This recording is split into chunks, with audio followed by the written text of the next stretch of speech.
નમસ્કાર.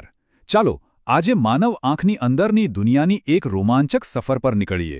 આપણી આસપાસની દુનિયાને જોવા માટે આપણે જે અંગ પર આધાર રાખીએ છીએ તે ખરેખર એક જટિલ અને અદ્ભુત રચના છે.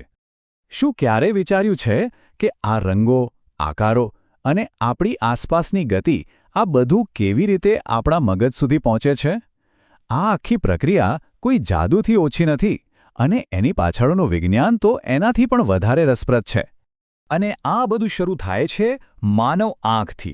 ખબર છે, એ ખરેખર એક સુપર એડવાન્સ બાયોલોજિકલ કેમેરા જેવી છે, જે પ્રકાશને પકડે છે અને એને એવા ચિત્રોમાં ફેરવે છે જેને આપણું મગજ સમજી શકે. તો ચાલો આ કેમેરાના દરેક ભાગને નજીકથી જાણીએ. કોઈ પણ દ્રશ્યની શરૂઆત પ્રકાશથી થાય છે, બરાબર? તો આપણી આ સફર પણ ત્યાંથી જ શરૂ થશે.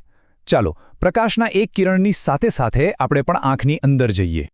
તો કોઈ પણ વસ્તુને જોવા માટે પ્રકાશે 4 મુખ્ય સ્ટેશન પાર કરવા પડે છે, બિલકુલ એક કેમેરાની જેમ. સૌથી પહેલા પારદર્શક પટલ, પછી કીકી અને કનિનિકા, ત્યાર પછી લેન્સ અને છેલ્લે નેત્રપટલ, જ્યાં આખી ઇમેજ બને છે. તો સૌથી પહેલા પ્રકાશનો સામનો થાય છે પારદર્શક પટલ સાથે.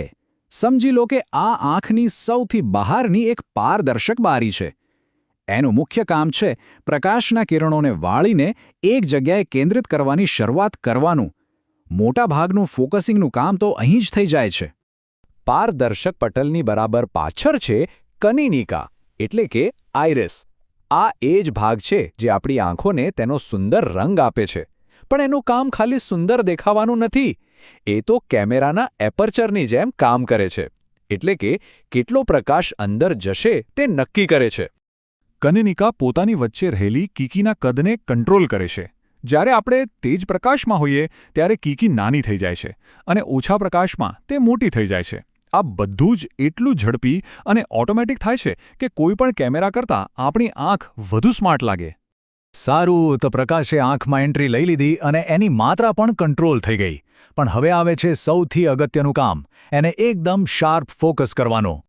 અને અહીં એન્ટ્રી થાય છે આપણા બીજા હીરોની, સ્ફટિકમય લેન્સ. જો પારદર્શક પટલે પ્રકાશને વાળવાનું મોટું કામ તો કરી દીધું, પણ આ લેન્સનું કામ છે ફાઇન ટ્યુનિંગનું. એ ફોકસમાં નાના નાના ફેરફાર કરીને ચિત્રને એકદમ તીક્ષ્ણ અને સ્પષ્ટ બનાવે છે. લેન્સની પોતાની જાડાઈ બદલવાની આ જે અદ્ભુત ક્ષમતા છે ને, તેને જ કહેવાય છે સમાસ ક્ષમતા. અને આ શક્ય બને છે સિલિયરી સ્નાયુઓને કારણે. આ નાના નાના સ્નાયુઓ લેન્સને ખેંચીને આટલો દબાવીને તેનો આકાર બદલી નાખે છે, અને એની સાથે જ તેની કેન્દ્રલંબાઈ પણ બદલાઈ જાય છે. આ પ્રક્રિયા ખરેખર કમાલની છે. જો જ્યારે આપણે દૂરની કોઈ વસ્તુ જોઈએ છીએ ત્યારે આ સ્નાયુઓ એકદમ આરામ કરે છે અને લેન્સ પાતળો થઈ જાય છે. પણ જેવી જ આપણે કોઈ નજીકની વસ્તુ જોવી હોય તો આ જ સ્નાયુઓ સંકોચાય છે અને લેન્સને જાડો બનાવી દે છે. આ જ કારણ છે કે આપણે તરત જ દૂરથી નજીક ફોકસ શિફ્ટ કરી શકીએ છીએ. પણ હા, આ સમાસ ક્ષમતાની પણ એક લિમિટ હોય છે, જેને નિકટ બિંદુ કહે છે. સામાન્ય રીતે એક સ્વસ્થ પુખ્ત વયની આંખ માટે આ અંતર લગભગ 25 સેન્ટીમીટર હોય છે. આનાથી વધુ નજીક કોઈ વસ્તુ લાવીએ તો તે ધૂંધળી દેખાવા લાગે છે. તો પ્રકાશ કંટ્રોલ થઈ ગયો, ફોકસ પણ થઈ ગયો.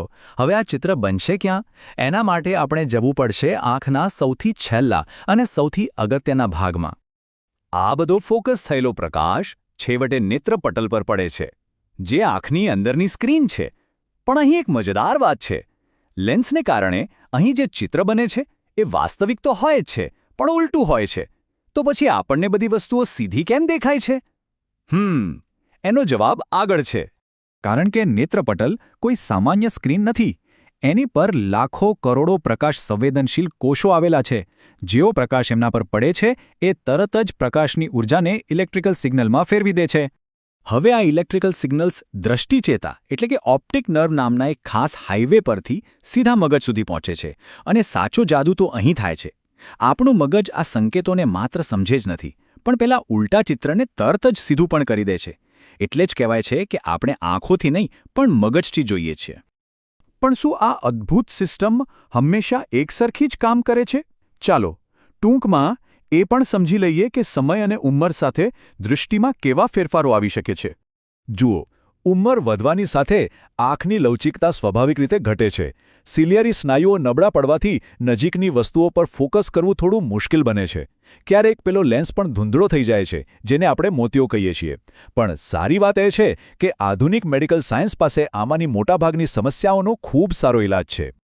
પ્રકાશને કંટ્રોલ કરવાથી લઈને તેને વિદ્યુત સંકેતોમાં ફેરવીને મગજ સુધી પહોંચાડવા સુધી માનવ આંખ ખરેખર એક જીવંત અજાયબી છે. દુનિયાનો શ્રેષ્ઠ કેમેરો પણ તેની જટિલતા અને પરિસ્થિતિ પ્રમાણે તરત જ એડજસ્ટ થવાની ક્ષમતાની બરાબરી નથી કરી શકતો. આ આપણને વિચારવા મજબૂર કરે છે કે શું માણસે બનાવેલી ટેકનોલોજી ક્યારેય પ્રકૃતિની આ સંપૂર્ણ રચનાને હરાવી શકશે?